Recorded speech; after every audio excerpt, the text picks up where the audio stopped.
What's up, guys? MetalFan230 here, and today we talk spiritual healing, but death. Their third album. And now for me, this album kind of marks the end of things for Death. One thing, this is where the last thing that they would do is they would actually stop making sort of goriness in their music and lyrics. I mean, after this, they would change completely after this album. Most notably, not change as well, but about the lineup, they got a new guitar player for this album. From a guitarist named James Murphy. I think he's another good guitar player, of course. Of course, plays guitar alongside with Chuck, another good guitarist, but they still have the same rhythm section of Terry Butler on bass and Bill Andrews on drums, which is they do pretty good. But that's also, so after this they would change their lineup, and they would actually stop using Ed Repka for doing their artwork, and also change production they were going through, because they actually changed a lot. If any of you are big fans of the band Death. I mean, this doesn't necessarily mean that it's a bad album, of course. It's still one of their best albums. I think Death want to try to see what else they can do, try to sort of branch out and see what else they got in them, and try to try to outdo what they've done already. All right. Now, to me, spiritual healing still sounds kind of like Leprosy, of course, but I think it sounds very more crisp. It sounds more direct, if you know.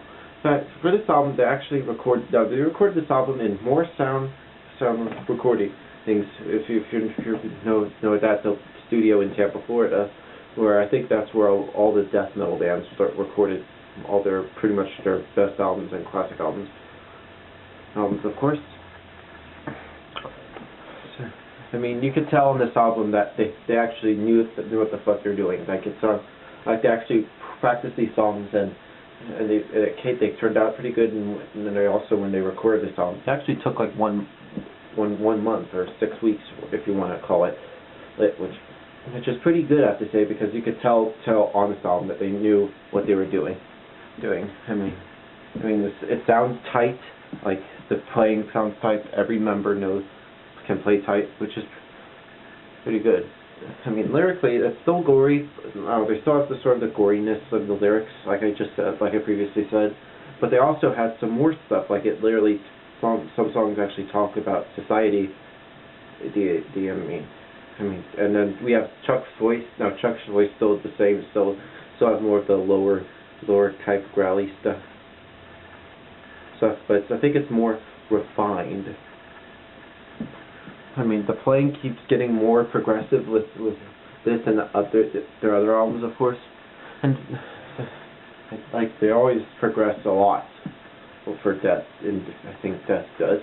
This album came out in 1990, of course, which is also the same year where Cannibal Corpse also made their debut album came out. So I think with death metal in 1990, I think this is also where it started becoming a thing at this time period. In the early 90s. I know they started forming around the late 80s, but I think that by 1990 or so is where it started becoming more established. But anyway, enough talk. Let's talk about this album, of course. Now, it opens up with a song called "Living Monstrosity," which is it starts off as more of a gorier type song. It's an amazing song. It's a good.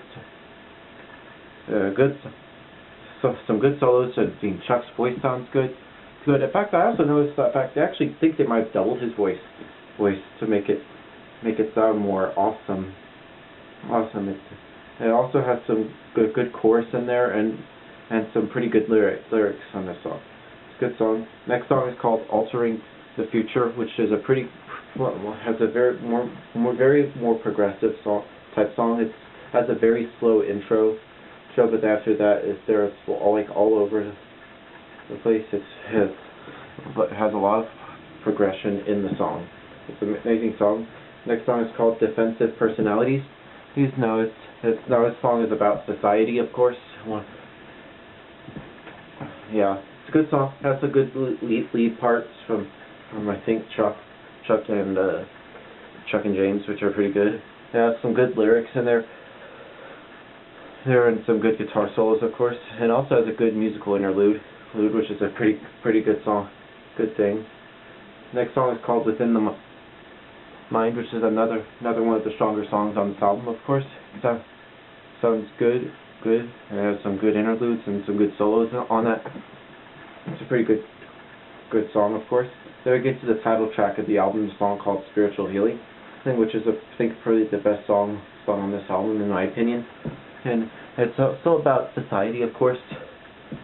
I mean, it also touches about, lyrically, I think this is about religion, of course, because I think a lot of the people in the press, like especially all the religious people, started attacking death mainly because they thought they were satanic, and actually they wanted to wait to see if they were death were actually sort of talk shit about the religion stuff, but just bullshit. But but they actually did. They sort of got some controversy. But it's a good song. So of course, it has a pretty good. Spiritual Healing title track is pretty good. The next song is called "Low Life," which once again talks about society again. But I have a little minor critique, just a little minor nitpick. Like there's sort of a guitar melody doing things, but I feel like I'm not trying to bash anything. I think it's still a good song, but there's low melodic leads. But I feel like there should have been more drumming, especially more double bass on that part. I mean, it's a good song overall. I think Bill Andrews is a good drummer, but it should have added more something, if you know what I mean. But anyway, it's still a good song. I pretty much like it. It's just my little minor nitpick critique. Next song is called "Genetically Construction," which is pretty much the same story. It's pretty much just about society, I think. It has some good lyrics and having some good twin leads between Chuck and James. It's a pretty good song, I have to say. The last song on the album is called "Killing Spree." I mean, come on, it's pretty much a gorier type song. It has a good intro and some good leads, of course, and also the solos on that song sound good. Now, "Spiritual Healing" to me is pretty much one pretty good, amazing album, of course. They actually knew what they were doing. In fact, I think with Death they always get better and better and better and better with their albums. Of course, they always know what they were gonna do. They have sort of like a big game plan, but it's a good, very great album. They keep getting better and better. Now, it's a good album. I know there's a little bit of minor critiques, minor nitpicks, but it's still a good album, I have to say. One of their best albums. Now, I'm going to give "Spiritual Healing" by Death a 9 out of 10. Later, guys.